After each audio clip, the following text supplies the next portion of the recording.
And I started here in 1974 when I had just finished first year in college.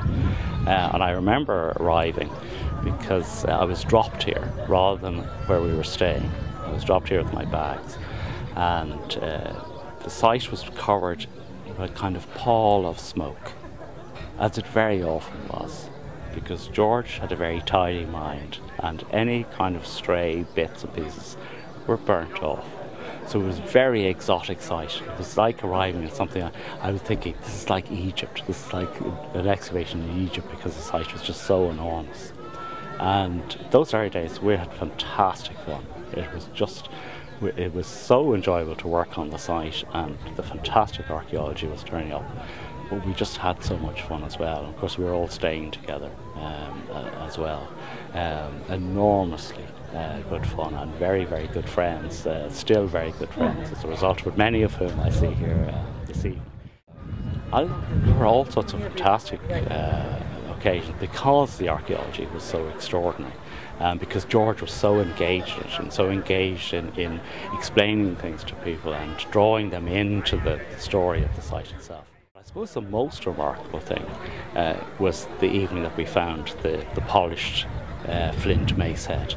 And myself and George and Liam O'Connor, who's here, were working together in the Eastern Tomb, and we thought we'd finished the excavation. We were just tidying up. We collected the last of the cremated bone deposits, and it was literally just cleaning up.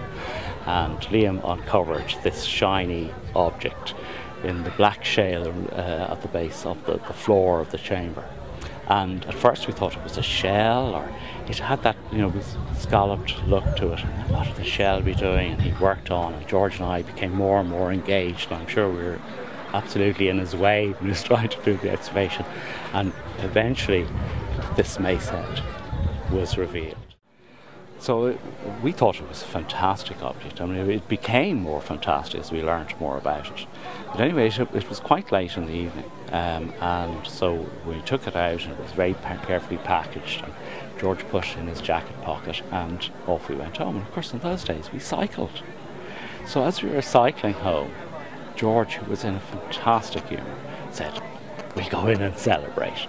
So we stopped at the pub, and we went in and bought a drink. And every so often, he just couldn't resist it.